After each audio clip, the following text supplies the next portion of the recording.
Tapos dito na rin.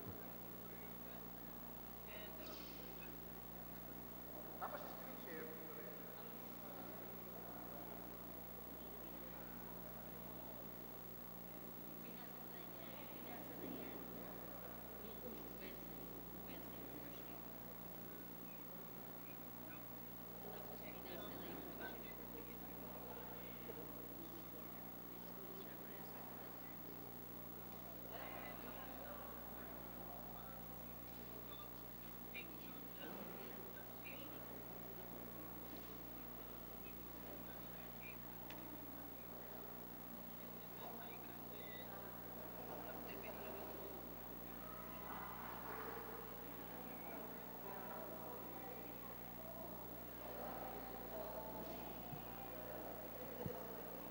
Sure.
Mic test, mic test.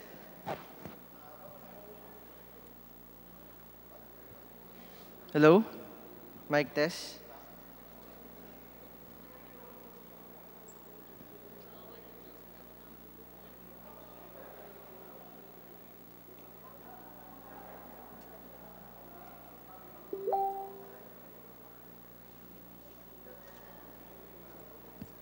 Mic test. Mic test.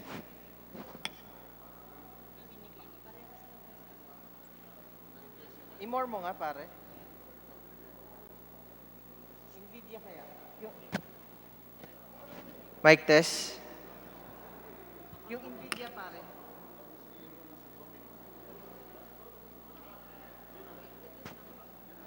Mic test. Mic test. Ayan o. Nvidia, pare.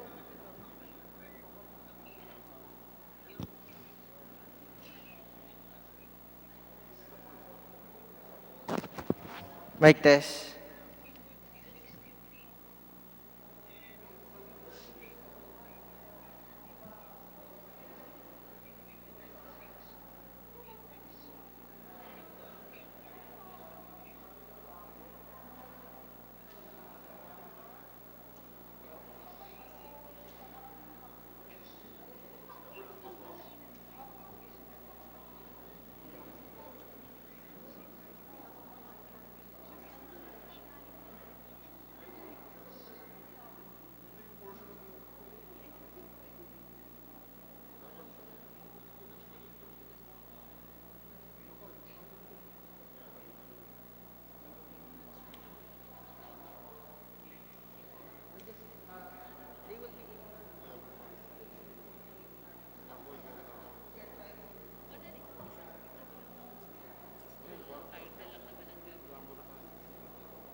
Start test mo nga yung sa Windows.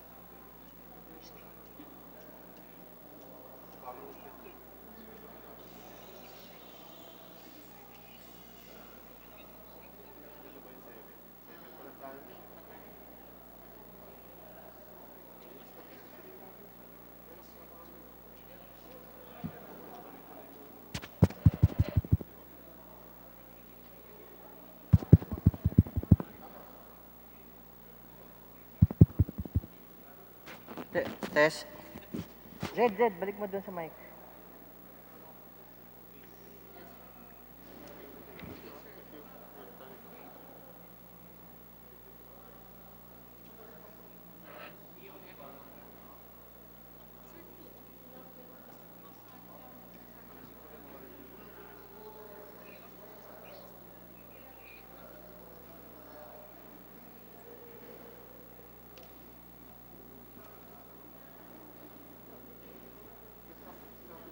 Test. Test, mic test.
Test. Test.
Sessions resume. Majority Leader.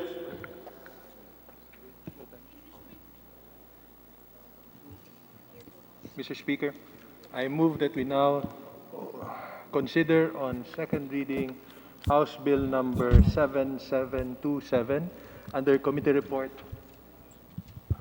528, and that the Secretary General be directed to read the title of the measure. The Secretary General is by directed to read the title of the committee report number 528. House Bill number 7727, an act appropriating funds for the operation of the Government of the Republic of the Philippines from January 1 to December 31 purposes. Majority Leader. Mr. Speaker, I now move that we open the period of sponsorship and debate and recognize to sponsor the measure the Chairman of the Committee on Appropriations, Representative Eric Yap, to sponsor the measure. The Chairman of the Appropriations, Chairman Eric Go, is recognized to his sponsorship. Mr. Speaker, it's Eric Goyap. Ay, sorry po. Eric It's okay. Goya po. Baka magkapalit lang po. Mr. Speaker, to our colleagues and government official present in the plenary and in the Zoom, good afternoon. Today, we bring the sponsorship and deliberation of House Bill number 7727 or the General Appropriation Bill for the fiscal year 2021 to the floor. The national budget represents our financial capacity as a nation and signifies our government priorities. The GAB for 2021 amounts to 4.5 trillion peso, which is identical to the National Expenditure Program submitted by the President to Congress. In accordance to the constitutional provision that the education must have the highest budgetary priority, the DepEd, SUCs, CHED, TESDA receives the biggest chunk of the budget amounting to 754.4 billion pesos.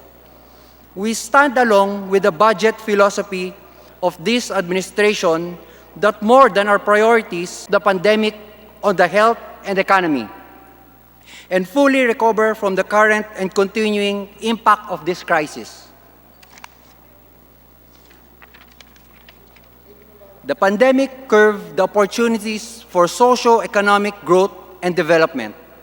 Many of our kababayans lost their job and livelihood. Many enterprises and companies closed down. Many are living in poverty. At this time of great uncertainty, we must perform our mandate as a representative of the Filipino people with strength, determination, and urgency. It is our responsibility to craft relevant measures and programs to address the needs and improve the lives of those who we represent. As President Rodrigo Duterte said, this budget is crucial to our recovery as a nation. The budget for 2021 is an investment for our nation's resiliency and sustainability. The objective has been embodied in every strand of House Bill number 7724, which we shall tackle starting today. This budget carries the aspiration of our Filipino people to recover from the hardship brought by the pandemic to our livelihood and to recover the country's economic growth.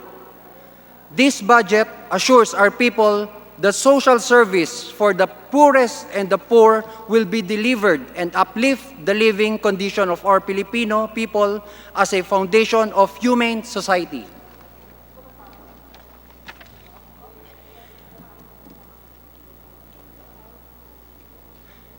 Bilang pagsaalang-alang sa akin mga nabanggit, nais ko pong hilingin sa bawat kinatawan at membro ng Kongreso na magkaisa-isa at magkakasama-sama tayo na mga membro ng Committee on Appropriations na magkaroon ng iisang desisyon at rekomendasyon na aprubahan na po ang House Bill number 7724 or the General Appropriations Bill for Fiscal Year 2021 na nagpapahintulot sa paglalaan ng 3.263 trilyong piso budget para sa pagpapatakbo ng pangbansang pamahalaan ng binubuong 3.087 trillion sa program new appropriations at 176 billion pesos sa unprogrammed appropriations.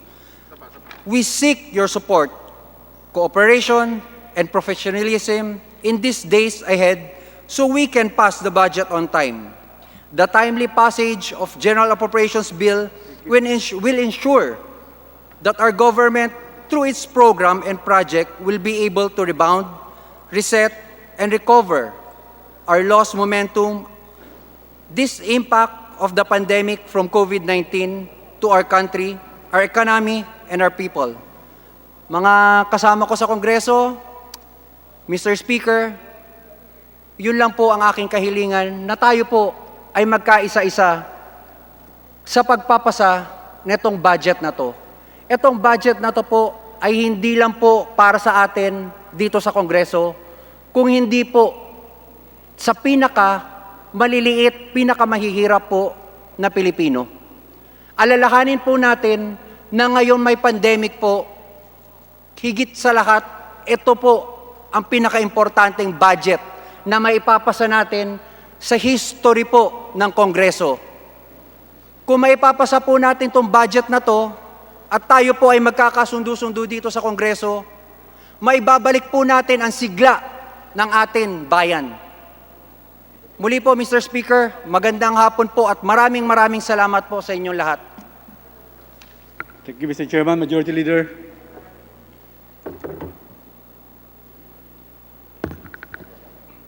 Mr. Speaker. Majority Leader. Mr. Speaker, I now move that we now begin debates, interpellations on the general principles and provisions of the proposed 2021 General Appropriations Act. To continue sponsoring, I move that we recognize Vice Chairperson of the Committee on Appropriations, Representative Joey Sarte Salceda. Vice Chairperson Joey Salceda and Chairman of the Ways and Means. Session suspended. Magtitipend ako ng budget principles. Yeah. Kaso wala yung mga nasa swabbing. Sabihin mo, amend mo na ipasuspend until yung mga resource persons have been swabbed. Yeah, no, Hindi pa na-swab yung mga resource persons. let's suspend na lang muna.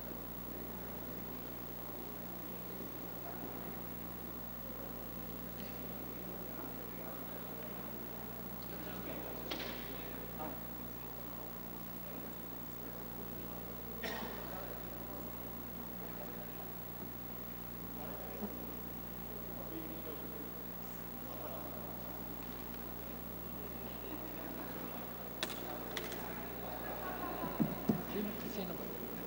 Ikaw. Si Carl to?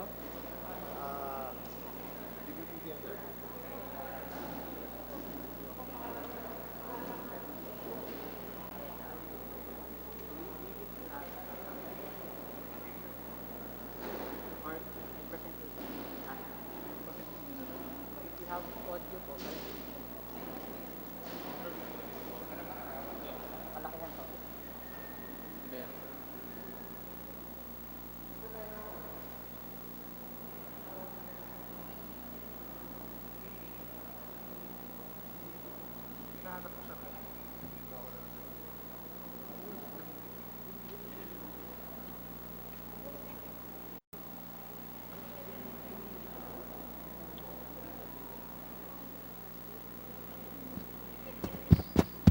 Naman.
Picture mo nga ako. Ay!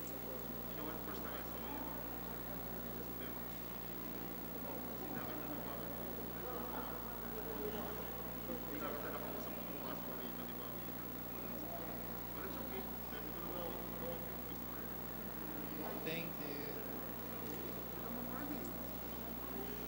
My arch enemy. Sana maging sosyalista na.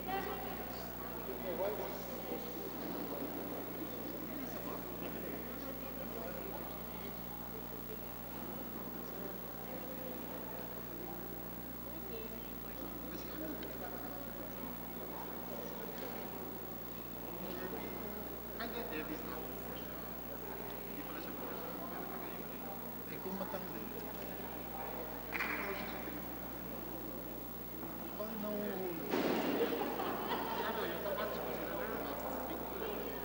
Pwede bang ano, kasi parang nalalayo ako. Hindi, sige mo. Kailan pa ba ng airport? Parang I can read. I can't.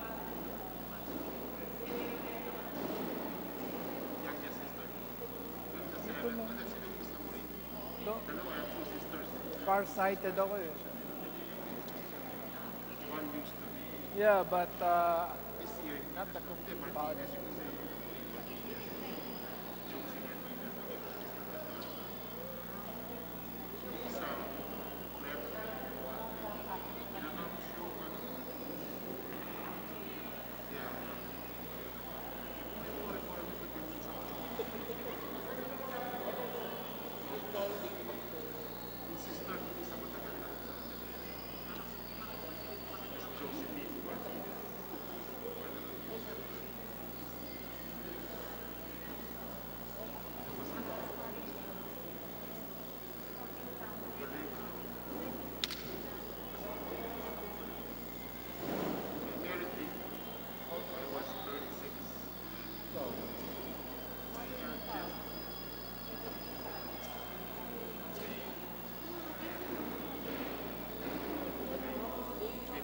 Sino mauna? Sino muna magtatanong?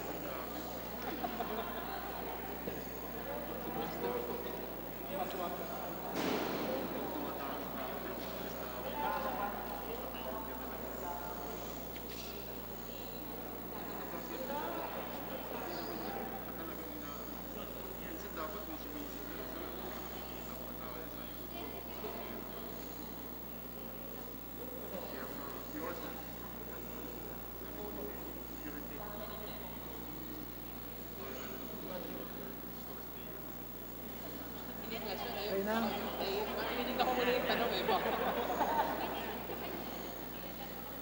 Sino ba mauna?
Sessions resume.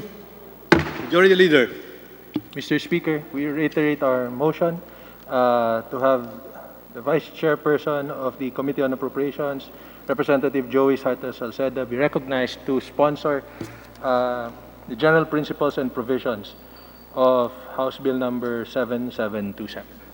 Vice Chairman Honorable Joey S. Salceda and the Chairman of the Ways and Means for the debate on general principles and provisions. Please, you are now recognized.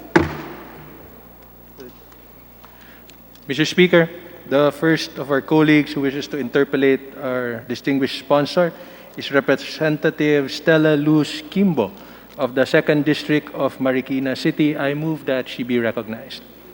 Gentle Lady of Marikina City, Congresswoman Stella Kimbo is recognized.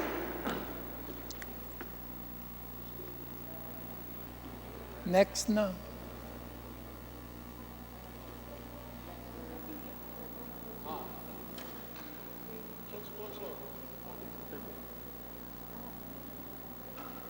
Yung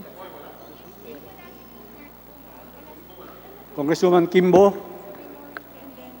you are recognized po.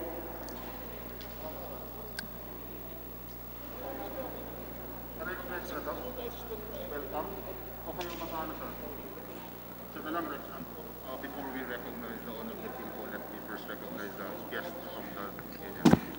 Welcome to the House. Before Mr. we Speaker. recognize Congresswoman Kimbo, let me first recognize our guests from the gallery, from the Department of Budget and Management, Secretary Wendell A. Avisado, Undersecretary Janet B. Abuel, Assistant Secretary Kim Robert De Leon, Assistant Secretary Rolando U. Toledo, and for the Department of Finance, Assistant Secretary Maria Teresa H. Habitan, Director Maria Lourdes V. Dedal, Deputy Treasurer Sharon Almanza, the Bureau of the Treasury, Commissioner Ray Leonardo B. Guerrero, Bureau of Customs, Deputy Commissioner Celia A. King, Bureau of Internal Revenue.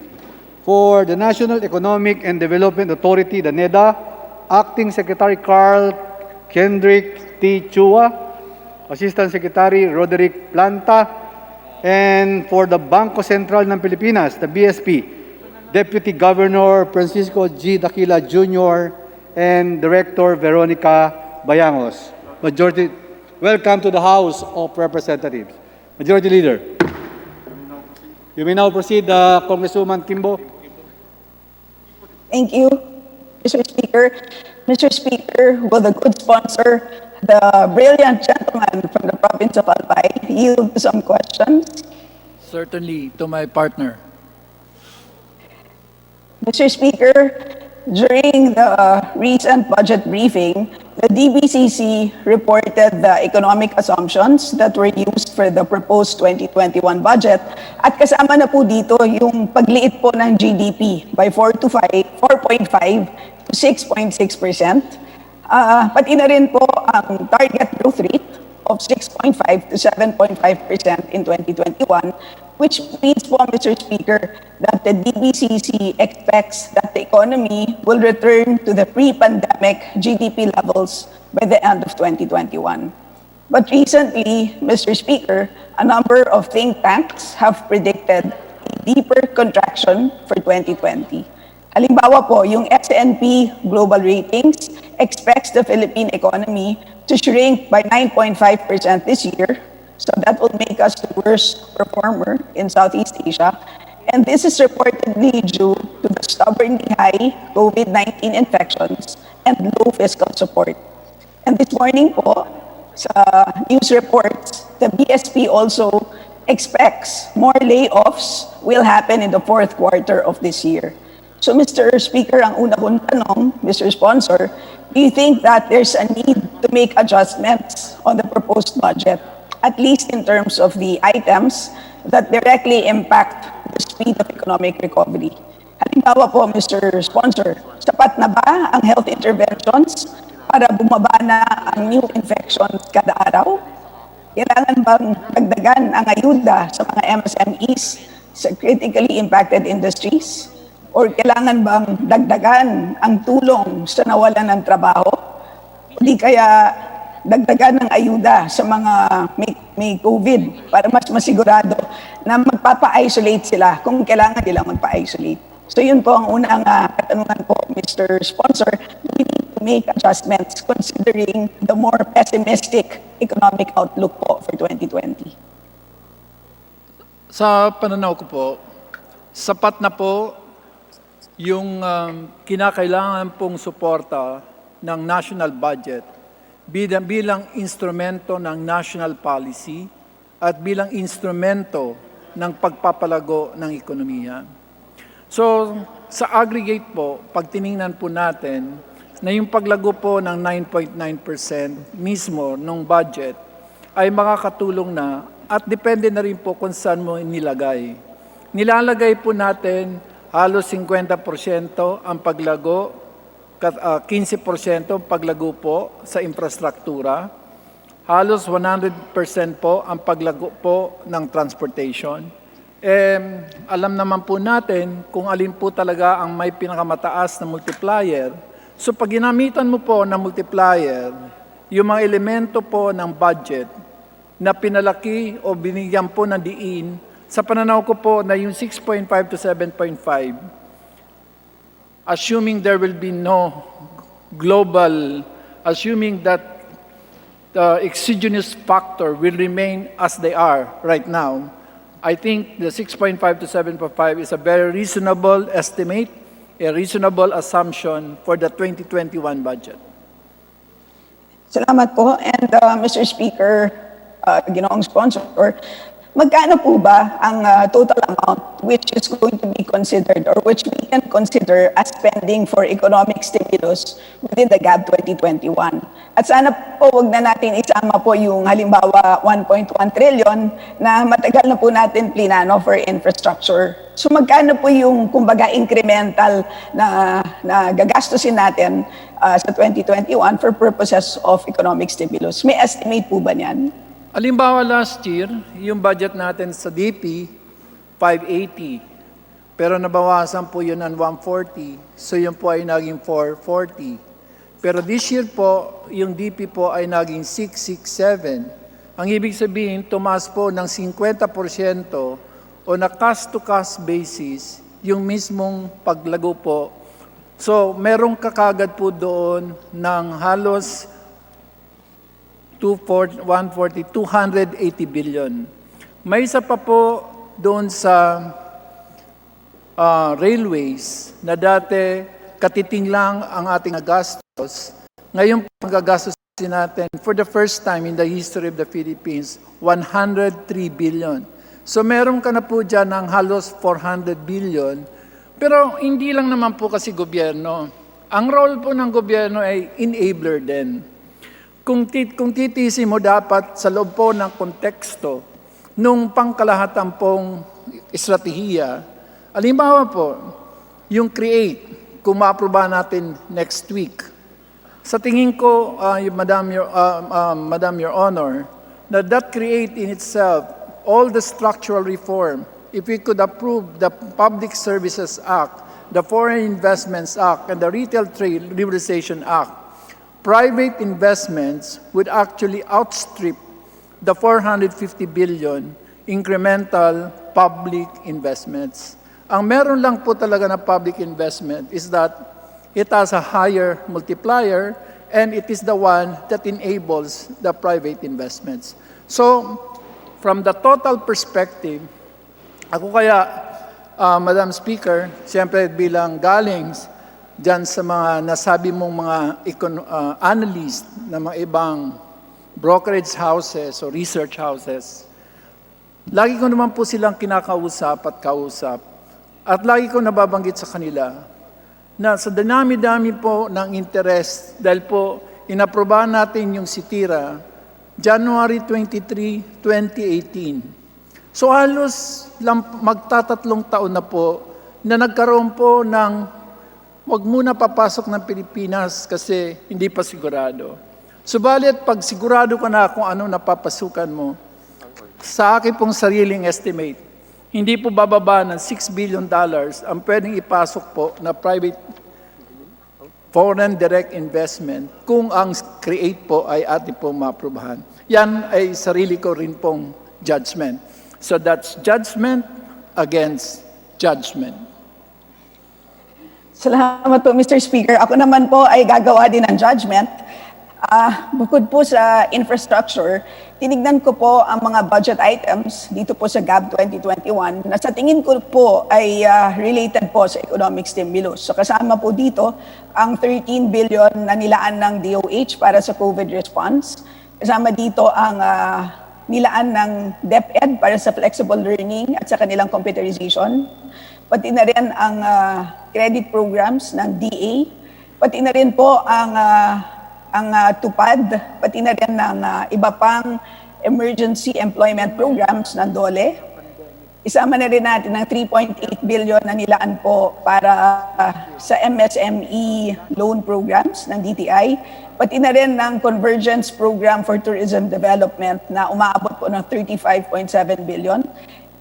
And finally, a 10.1 billion budget for social protection programs due to COVID-19. At ito po ay totals 106.9 billion.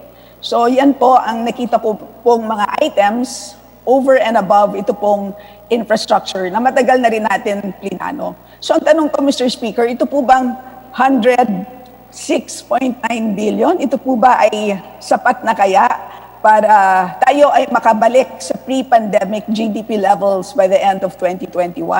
Na ang ibig sabihin, Mr. Speaker, di ba, kapag babalik na tayo sa normal levels, ang ibig sabihin yan, yung mga nagsara ng mga negosyo ay dapat nagsibalikan na, o di kaya nagbukas na sila sa mga bagong sektor, yung mga mas productive or mas profitable under the new normal.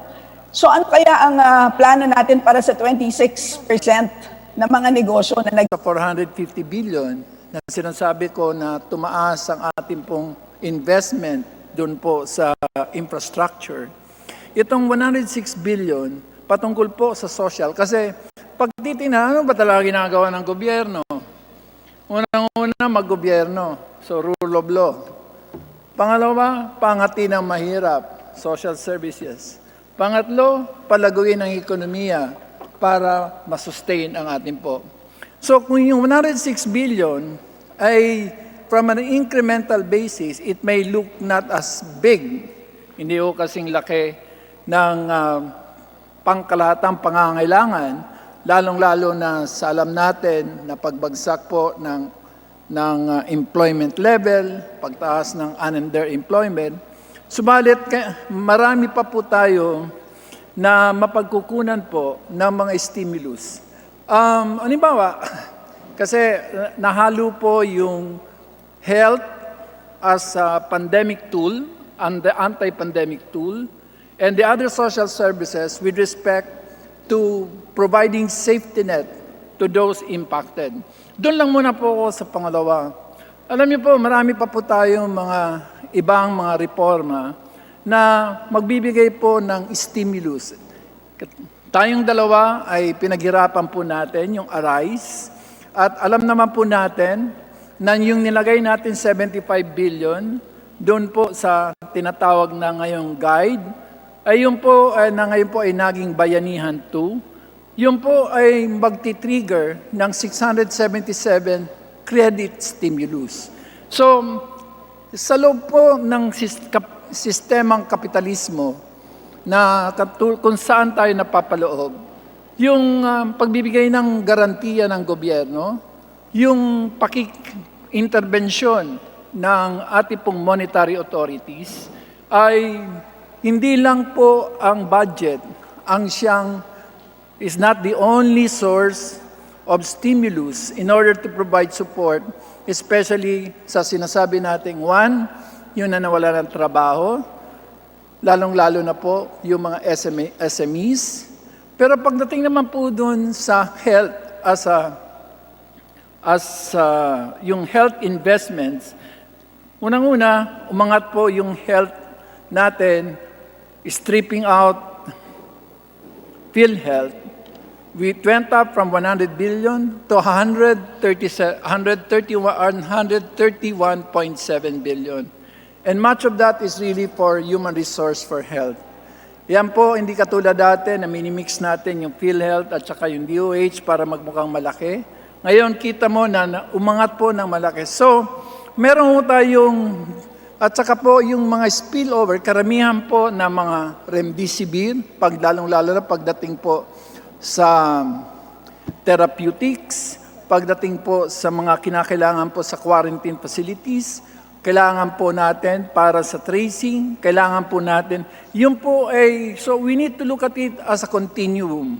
O Bayanihan 1, Bayanihan 2, as well as of course the existing budget in order to confront the pandemic so that I think we will be able to have a minimum health standard. I think we will be able to have a minimum health standard that will allow the economy to start to return to normalcy, at least by my own projection, my own judgment, by the second quarter of 2021.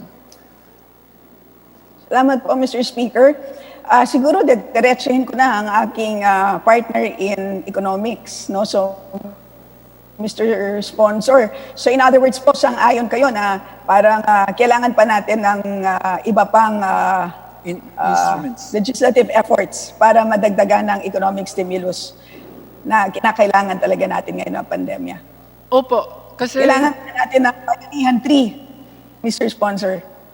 yung budget po kasi is of course the primary instrument, policy instrument of the national government to pursue the goals for its people. But it is not the only one. There are structural reforms that could trigger, enable a lot of other resources that could make up for, in fact, could be much bigger, mas malaki po, kaysa kung ano man yung incremental o yung additional budget na makukuha mo. Subalit, sa pananaw ko po, yung budget na nasa harap po natin, hindi po to, masasabi po natin, hindi po siya agresibo, hindi ko masasabi siyang pakawala, hindi ko naman masasabi na may kinaligtaan tayo. Ang masasabi ko ay sapat siya, pero sapat siya in the context ng iba pang mga ginagawa ng ating gobyerno. Mr. Speaker, nabanggit kanina ng ating good sponsor yung salitang credit stimulus. So mukhang lumalabas na ang inaasahang pangunahing strategiya bukod sa infrastructure para tulungan ang mga maliliit na negosyo ay ang mga credit programs o pautang. Dahil sa Bayanihan 2 halimbawa, merong halos 50 billion pesos out of the 165 billion na kabuuang assistance na nilaan po para sa pautang. Pero ang mga bangko mismo ang nagsasabi na ang Ma-encourage, kaya po nito ma-instill ang kumpiyansa ng taong bayan na sa loob po na ginagawa po ng gobyerno ang dapat at sapat para po mapanumbalik po ang sigla ng ating ekonomiya. Ang sabi nga, sa lahat ng bagay po, the only benchmark that matters now is pre-pandemic levels. And beyond pre-pandemic, mabalik natin dyan, is of course, Ambition 2040. So, sa pananaw ko po, Madam Speaker, na mukhang kaya naman po dahil nga po sa hindi pa po ako nakakita ng isang budget na 440 billion ang taas po ng infrastructure. Ngayon lang po talaga. So masasabi ko po na lalong-lalo na kung magamit ito sa tama at magamit agad, sa tingin ko makakapagpabalik po ng kumpiyansa sa loob po ng sistema. Kaya po yung 6.6 is a low base from which you can grow higher.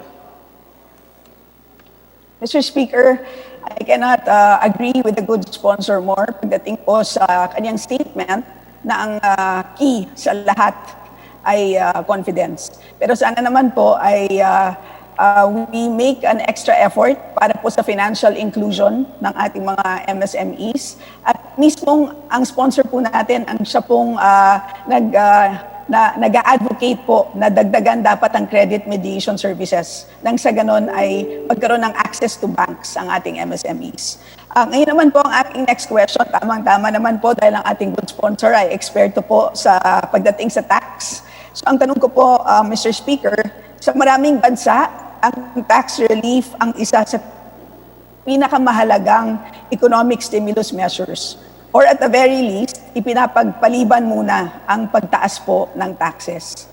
Halimbawa po sa Japan, nagsalita na ang kanilang economic minister at ang sabi po niya, they will not increase sales tax. At ganun din po sa Singapore, nagsalita na rin sila, ang sabi nila, magtataas lamang sila ng any form of tax kapag gumanda na ang takbo ng kanilang ekonomiya. Ganun din po sa France. At sa Australia naman, they're more proactive. Sila po ay merong accelerated scheduled tax cuts para sa low and middle income earners. Pagdating sa maraming bansa tulad ng Taiwan, meron ding tax incentives to encourage the paying of salaries.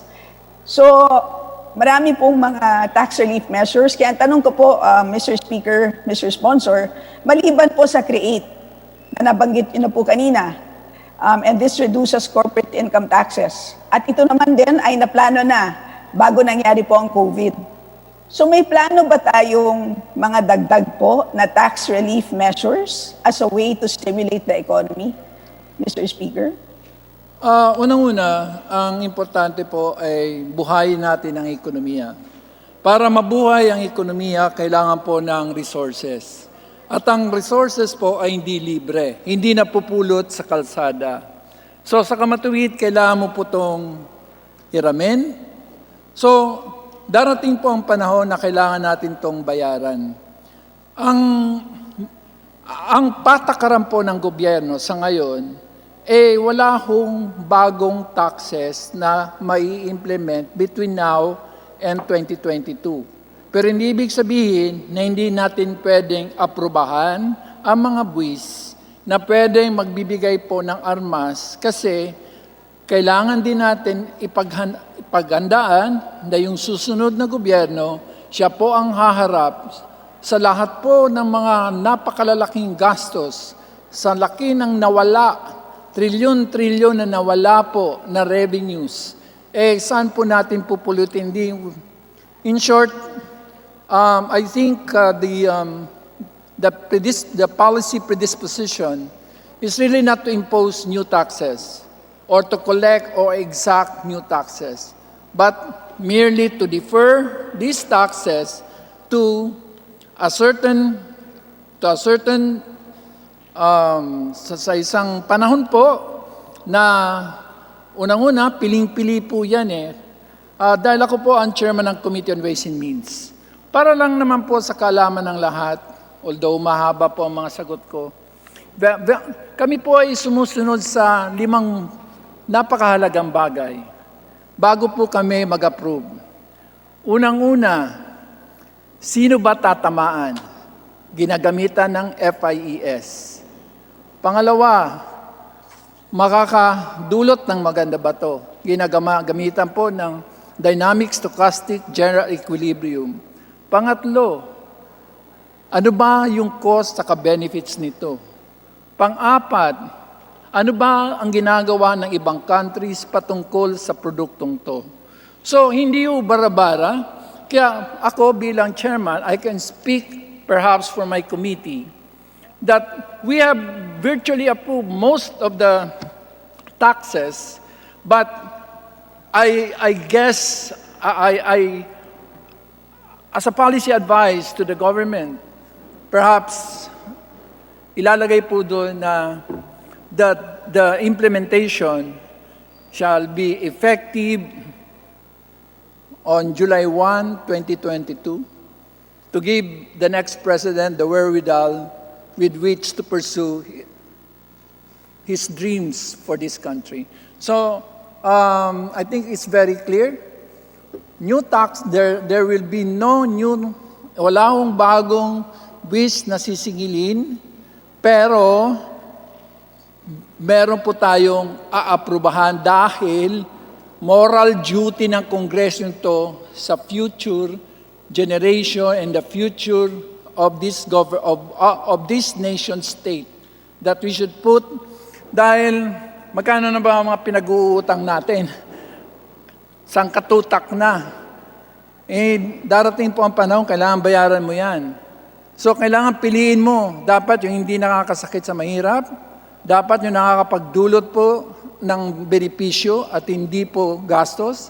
Kailangan po yung nakakapagpalaki ng ekonomiya at hindi yung nakakapagpaliit. At kailangan po ito ay bagay o reasonable compared po sa ginagawa ng ibang countries. That much I can say. Pasensya na po kayo, napahaba dahil po gusto ko maintindihan ng Kongreso kung ano po ang filosofiya ng inyong Committee on Ways and Means. Kung bakit po hindi naman sa lagi na lang namin pinapa-approve sa inyo ang CREATE, ang SITIRA, ang lahat. Halos 7 po ang nakasalang doon po sa Senado. Kaya nga po sa Senado, pag may mag-home run doon, 7 agad ang tama natin. Pero siguro, yun lang po ang sa ngayon na masasagot ko po. Tama po yun, Mr. Speaker. Kailangan talaga natin pag-usapan ng buwis dahil po sa dami na po ng inutang natin. Pero pagdating naman po sa utang, ako naman po ay sang-ayon naman po sa ating economic managers na talagang kailangan natin umutang and let's take advantage of our very good credit rating for that purpose. Pero tulad po ng isang negosyo, dapat magamit natin ng mabuti ang utang na yan para sigurado nating babayaran in the future. Dapat natin gamitin ang utang para sa mga negosyong nagsara na, para matulungan silang makabangon ulit. O kaya para sa mga negosyong malapit ng magsara, para naman ma-prevent natin ang kawalan ng trabaho. Dapat rin natin gamitin ang utang, lalong-lalo na para sa health interventions, para masiguradong kumonti na ang magkasakit, para tuloy-tuloy lang pong maging productive ang mga manggagawa ng ating ekonomiya. So ang tanong ko, Mr. Speaker, sa ating good sponsor, ano po ba ang balak natin sa paggastos po ng inutang natin so far? And this morning po, ayon sa news reports, ang utang natin ay umabot na sa 2.5 trillion pesos. At ito ay malapit na sa target na 3 trillion pesos para sa taong 2020. So meron pa tayong inaasahan na loan proceeds. And at the same time po, nung tinitignan ko po, Mr. Speaker, ang ating cash reports, mukhang meron naman tayong enough cash balances as of end of August to pay for our usual spending levels pagdating po sa usual spending levels natin on the basis of our 2019 cash reports. So yun po ang tanong ko. So mukhang meron pa tayong natitirang cash and at the same time, meron pa tayong padating pa siguro na utang or loan proceeds. So Mr. Speaker, ano po ba sa paggamit?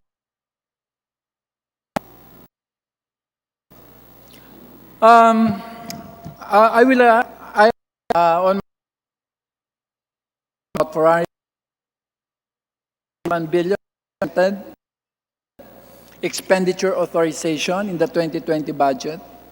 But since our revenues collapsed and therefore yung ating pong deficit, which is the controlling variable, is already at 9.3.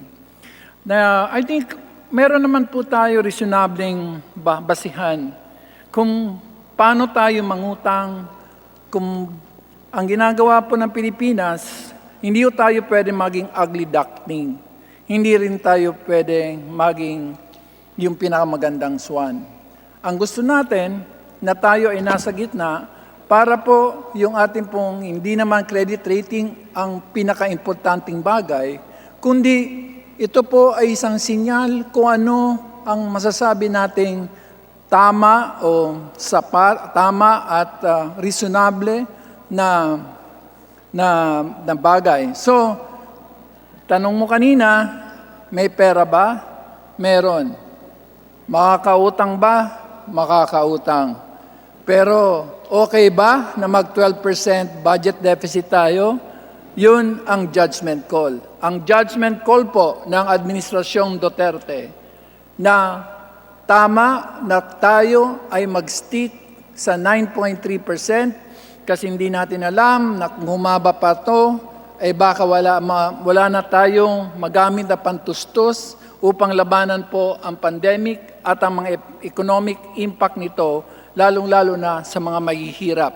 So, bottom line, it is a judgment call. Alam mo, nasabi na nga, 8.1 billion na nautang natin. Pero yun ay utang. Kung di mo naman yan In other words, much of them are actually development policy loans or budgetary support loans. Those are not program loans. These are loans that are essentially we borrow so that we don't crowd out the domestic market with respect to, of course, we also want that the domestic enterprises will have the space in order to finance their own programs once we start the return to normalcy. So the answer is, it is the deficit stupid. So, Mr. Speaker, I agree, it's all about the deficit. Pero nabanggit po kanina ng ating sponsor na ang dahilan din kung bakit hindi tayo willing na magkaroon ng mas malaking deficit, say at 12%, is really because of the uncertainty surrounding the length of the pandemic. So, kung ako po ay pwedeng magbigay ng kaunting mungkahi, sana naman po yung dagdag na loan proceeds, no? Yung dagdag, yung dadating sa atin na excess na pera, sana naman po gastusin na lang natin para po sa health interventions, para sigurado pong makontrol natin ang spread ng virus. And so let me now move on to my next question. Mr. Speaker, I'd like to ask about the revenue generation efforts of the DOF. At kasama na siyempre dito ang pagtugon po sa smuggling. And last September 1, Mr. Speaker, the President directed the Customs Commissioner to reshuffle his officials in the various regional offices. At binigyan po siya ng a few days ng ating Pangulo in order to comply. So ang tanong ko po, Mr. Speaker, ito po ba ay naisakatuparan na?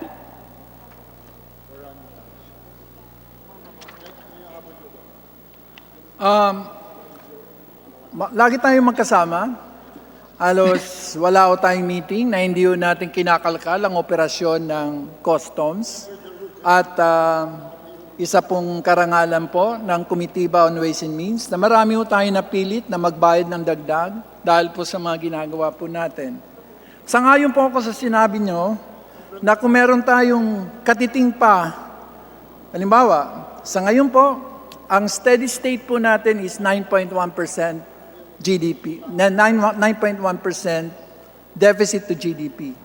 So anything that improves on that, which makes it 8.8, I will definitely agree that it should be spent on health in order to make the Philippines future ready, especially that kung meron kang siguro, masisisi tayo ng lahat kung wala ka natutunan sa mga nangyari na halos magiba-giba ang buhay ng marami, lalo na mahirap ng ating ekonomiya.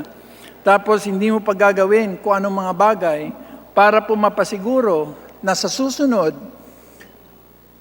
Alam niyo po, lagi kong nababasa, bakit daw yung Thailand, Vietnam, Hong Kong, Korea? Kasi mga tinamaan daw to ng SARS, tinamaan po daw to ng MERS-CoV. Kaya po yung kanilang mga testing capacity, tayo po nagsimula ng testing capacity sa 250 per day. Ngayon lang tayo nakakarating ng 81,000.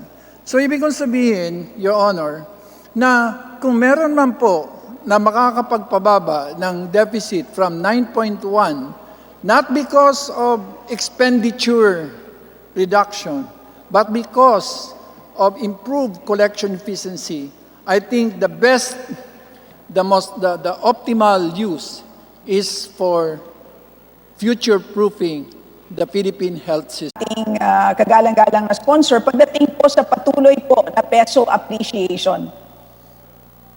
Hindi tayo gumagastos. So, hindi tayo maangkat. Hindi tayo maangkat po ng mga capital goods. Kaya po, wala tayong babayaran ng dollars. At pangalawa, masyadong pakawala gumawa ng dollars ang US. So, yung kombinasyon po ng dalawang ito ay kung bakit po. Pero pag tinignan mo naman po sa buong Asia, dalawa lang currency po talaga ang lumalakas. Ang Pilipinas at nakalimutan ko yung isa. So, it must not be that the US is overproducing dollars. It must be that the Philippines is based on our current investment and production. Hindi tayo masyado pong gumagastos, kaya wala tayo masyado kailangan bayaran. So pag tinignan mo po yung importation natin, I think it's still 30% below. It's normal. Pero sa pananaw ko, ang kailangan po dyan trigger. Kaya ito pong Bayanihan 2, lalong-lalo na kung may sabay agad sa expectation, ito pong 2021 budget, yan po at ma-aproban po yung CREATE. Alam nyo naman po ang gagawin ng CREATE eh. Halos lahat ng gusto ng CREATE, magdala ka dito ng makinarya para makapag-create ka ng bagong trabaho. Kaya yung CREATE, I think once we have CREATE, I think our peso would normalize back to the 50 to 51 level. But currently, it is a victim of our own inability to kulang sa investment, kulang sa consumption. Yan ang meaning ko. Baka, ayoko tumingin sa likod ko, baka iba ang gusto sabihin. Pero sinasabi ko sa iyo, bilang isang analyst, yan po ang dahilan kung bakit malakas po ang ating peso. Tama po. Ang cause for concern lang, Mr. Speaker, is syempre magiging mas less competitive ang ating exports pagdating po sa global market with a very strong peso. So ang tanong ko po is, ano bang plano natin to promote our exports? Alam naman natin, Mr. Speaker, na 30% po ang kinocontribute ng exports sa ating GDP. So with a very strong peso, ang matatamaan po talaga dyan is ang ating export sector. So ano po ba ang balak ng ating economic managers pagdating po sa pag-promote ng ating exports? Actually, exports follow trade. Trade follow investments. So any policy reform or structural reforms that promote investments in this country will actually promote exports. Because of the comparative advantage or the secular advantages of the Philippines, it makes more sense to use the Philippines as a base, especially given the global trends of people fleeing China or fleeing Hong Kong, or people trying to diversify their production base or their global value chain. Mga natuto na rin. Dahil kung minsan, yung isa nilagay lang sa isang bansa, tapos naikanda ipit-ipit dun dahil nga po dun sa pandemic. So ngayon, mas maigi na para sa lahat na yung kanila pong production base ay nakakalat. So, I wouldn't be parang halos sasabihin ko ang savior of the Philippines is CREATE. But I would say new trade agreements, perhaps with India, new, I think, EPAs.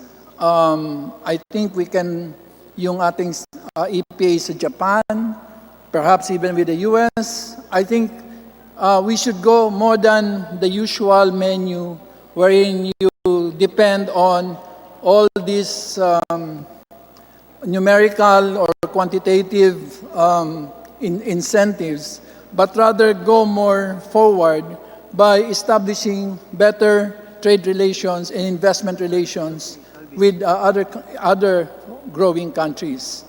So, ang nakikita ko kasi, yung kanina sinasabi ko sa iyo na 440 billion na bigla na lang, mga BBB yun eh. Yung mga BBB na yun, kung pag umuwi ka ng Bicol, halos po yung Skyway, nandun na po, lampas na po ng Alabang.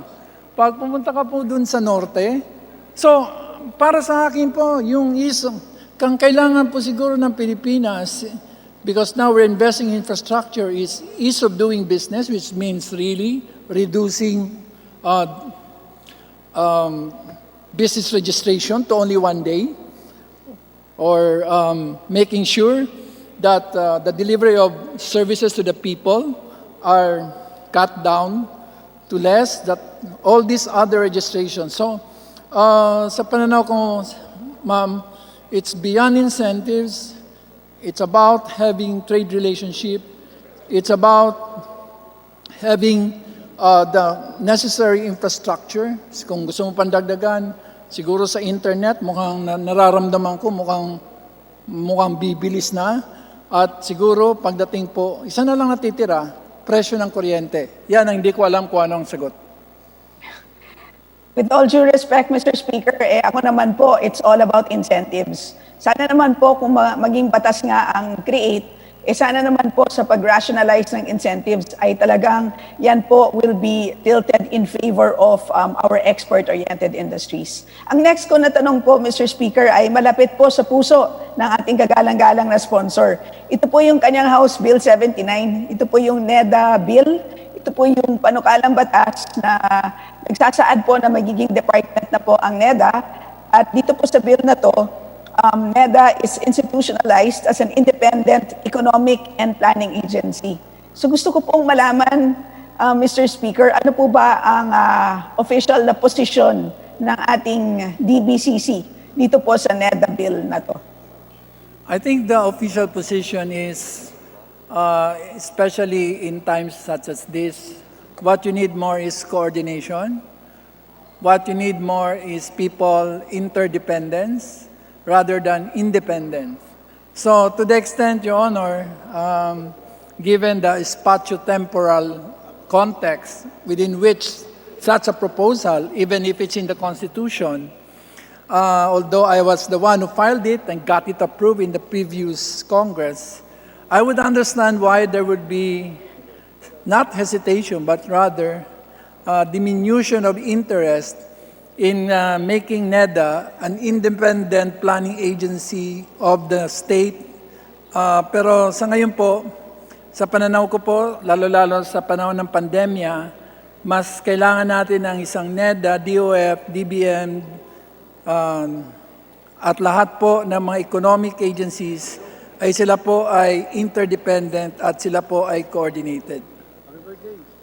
So, Mr. Speaker, agree po ako na talagang kailangan natin yan. Kung ang DOF po, ang kanilang focus po is on the revenue side, ang DBM naman po is on the spending side. Pagdating, kumbaga po sa basketball, kailangan natin ng referee. Kailangan natin ng tao pong nasa gitna. Kaya yan po, para sa akin, ang simpleng dahilan po kung bakit kailangan po natin ipasa itong NEDA bill po ng ating good sponsor. So pagtulungan po sana natin yan, Mr. Speaker.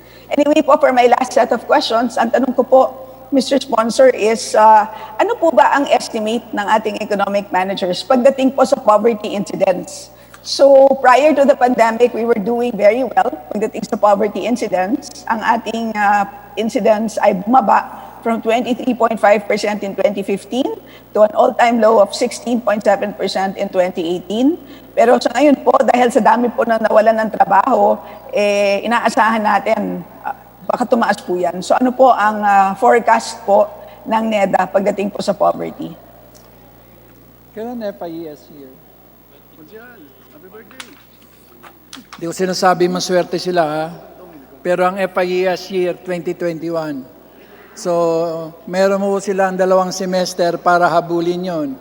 Yung isa po, ginagawa pag Enero, yung isa po, ginagawa pag Marso. So, pero kung ako tatanungin mo, dahil po sa ginagawa po natin, mukhang kaya po ng gobyerno na may balik lang o may balik natin sa 24